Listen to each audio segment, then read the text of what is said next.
Look, same thing when I'm here and he wants to move, pop. That's the space invading step.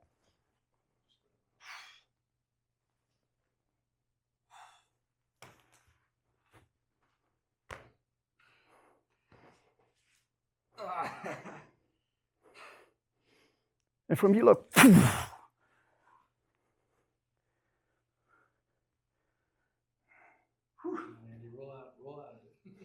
Yeah, for sure. Yeah? That's what the footwork is about. So now we have to explain it.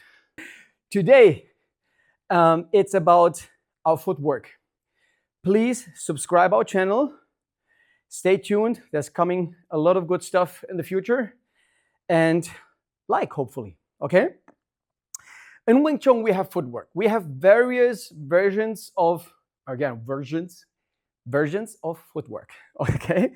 And a lot of people don't understand that the theories or the mottos we have for the footwork have to be understood properly and practiced properly. Our fighting strategy in Wing Chun is big bow tip da. Big bow means space invading step. And there's always two ways to understand things. If Greg stands here, maybe in an eras, which is more obvious for practicing the Wing Chun. Space invading means when I'm here, I'm just showing it like first that you can see it. When I'm in front of him, I would stand like this. Space invading does not mean, and the majority of Wing Chun people, and especially when they show applications on the videos, they violate all of this. So they have an arm-based and arm attack-based system, which Wing Chun never is, never was, and never will be in proper hands. Space invading step means I intrude his space, his stance. I occupy with my leg here exactly his space, that my knee ends under his spine. Okay, this is one thing to practice it for the structure. So when I'm standing here, I go in and practice this, that my knee ends under his spine. With the other leg, that space invading step. I invade his space and I come very close. Space invading step is not this.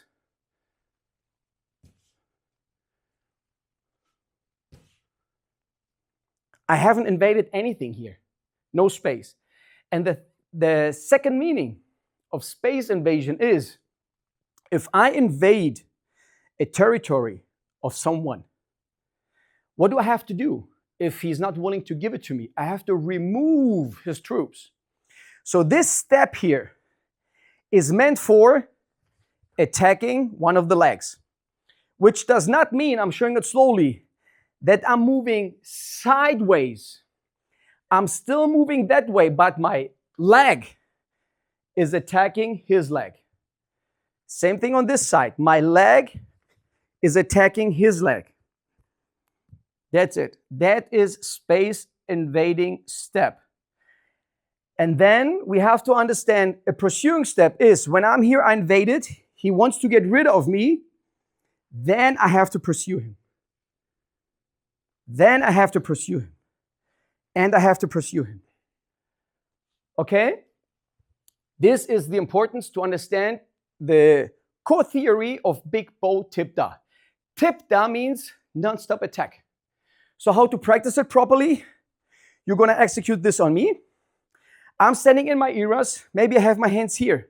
And I just let it happen. So he steps in and punches me and goes back. And again. And goes back. And then you see, sometimes when he focuses too much on the fist, this is on purposely a mistake what he done on purposely that we can show it on the video. He's not invading my stance properly.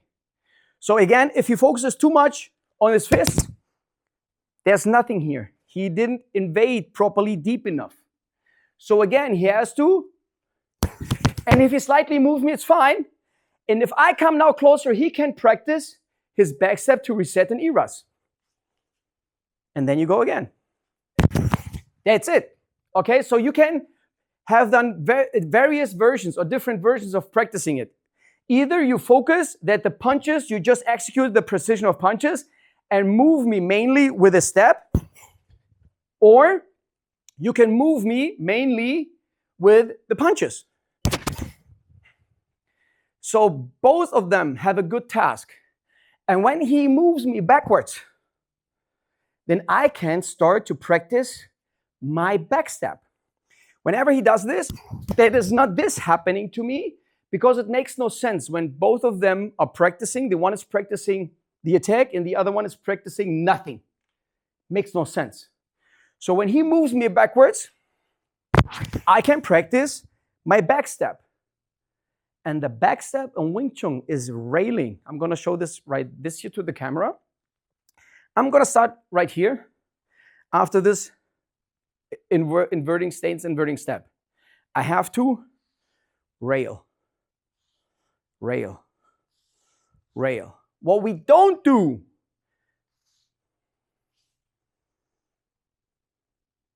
because try to kick from here. Try to move sideways properly. But when you're here, it's different. I can move even this way with a cross step. I can move here to close in. So my knees, my knee lock force, which I've practiced from the first day in Wing Chun, when I was getting into my stance, I still have my knee lock force. That's why a lot of Wing Chun guys, when they're saying I'm more movable, agile here, that's why you have a weak stance. It is what it is. Okay? If you practice like this, don't blame me or the system that it's not working for you. You will never create power when you don't practice power. That's it. Okay? So again, when Greg moves in, boom, he invades my step. You see? We stopped here a little bit, maybe in the front, so you can see the connection here. If he moves in more properly, please. Yes. Now you see space-invading means attacking me, but still, look. He has this. And he's not very parallel with his legs. He's still kind of in one line. And now imagine he's adding arms to that. And that's the vicious force.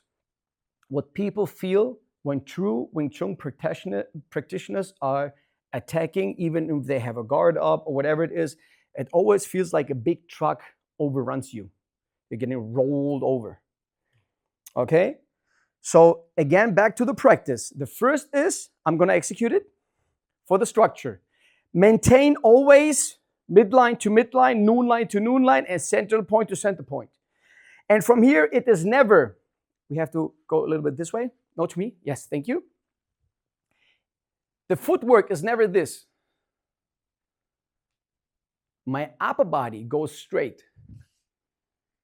My legs are doing the job. So for the structure, it is this. That I practice that my knee ends under her spine. That's for the structure. For the purpose of the application, I have to attack and to violate his stance. So my attack goes towards one of his legs. And now I'm going to show you the application of it. So if he has a typical natural guard, what people have. So he has a guard now, hands up please, where it's a little bit more parallel, rail guard, not too much bladed. And when I move in, of course, we always like to take the outside of our opponent, especially when we are beginners. Why? This weapon is too far away. I can violate him here. His power to doing outward movements is weaker than to doing inward movements. Okay? But the case is here to understand the footwork. When I go in now, I don't want to end here and have no connection here because I haven't violated anything. When I move in, because you've seen the practice before, I attack immediately one of his legs too. If I move in with this leg, it's the same thing. If I go for the rear leg, I'm going slowly because it's going to be very hurtful. You see, it's like a cutting movement with my knee. Okay? If he blades more in, I'm here. I want to have this, or I want to have this. And that's very important to understand, that the space invading step is something you have to practice with the structure and the meaning of our fighting theory, big bow, tip da. Space invading is not just pick up this guard, please. So I'm picking up this guard. And what has happened here? Nothing. Nothing. So the only exchange that takes place here is the fists. Okay? So what are kicking styles doing? They're trying to manipulate now the stance, right? But as long as you can stand and we have a disconnection, it's better for you or easier for you to see something to move quickly. And you have to understand the footwork in Wing Chun to practice it like that to be able to execute all of these movements and motions. Okay? The next thing is we have to understand, if he pushes me backwards, I have to rail. That's my back step. To catch myself from falling. But this is if he pushes me backwards, or I have to make distance. Maybe I'm here, it catches me off guard, I go backwards, then it's railing backwards. When I'm in an bam-bam infight here, which is Wing Chun made for, and he wants to move me, but I want to stay in, it's an exchange of legs. But I'm still invading his step. We're gonna again.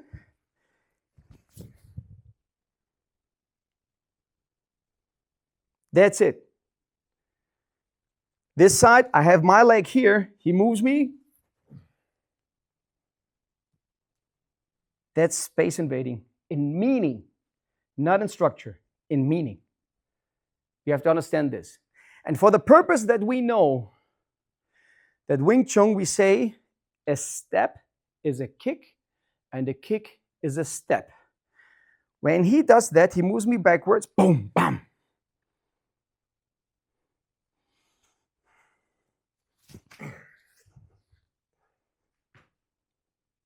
Or even better, if he was able to twist me a little bit, chunk you. How you feel about this? Okay, or if was not able to do this, look. Space invasion again with this backstep movement. Okay, so we have to understand, this is to maintain the space when we got caught off guard, or he pushes me away to catch myself from falling. If I'm in an infight, my leg is still invading his stance and he pushes me away, it's the exchange. It's the exchange. It's the exchange here. You see, I'm constantly what? Attacking what comes in. This is so the passing step backwards. And we have the passing step to the front. Pass. Because from here, if I move like this, it's clumsy. I have to open up a little bit to do the passing step. And you can practice both of this. Kicking, kicking, kicking. Same thing here. Kicking, kicking, kicking. This is how you end.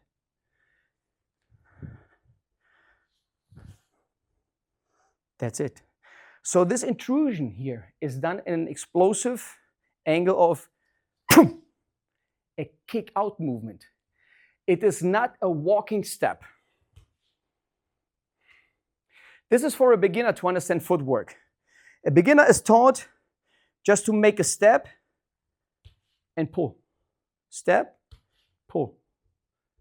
Even from here to his step to understand to rest the upper body on the rear leg. But this is for the first beginning if he learns this. But someone who passed the second student degree has to understand that this is a thrusting out movement. It's a kick out movement. It's not that I kick here, because that's wrong. That's a wrong movement. What I do is So whatever comes in that line, you see, it is a wedge. And a wedge always opens space. Okay? Basic footwork and Wing Chun for big bow, tip da. In active intrusion, or even if you have to retreat because he's pushing you. Stay tuned. More of instructionals are coming soon. My Villa May Plantation, Florida. Experience the best.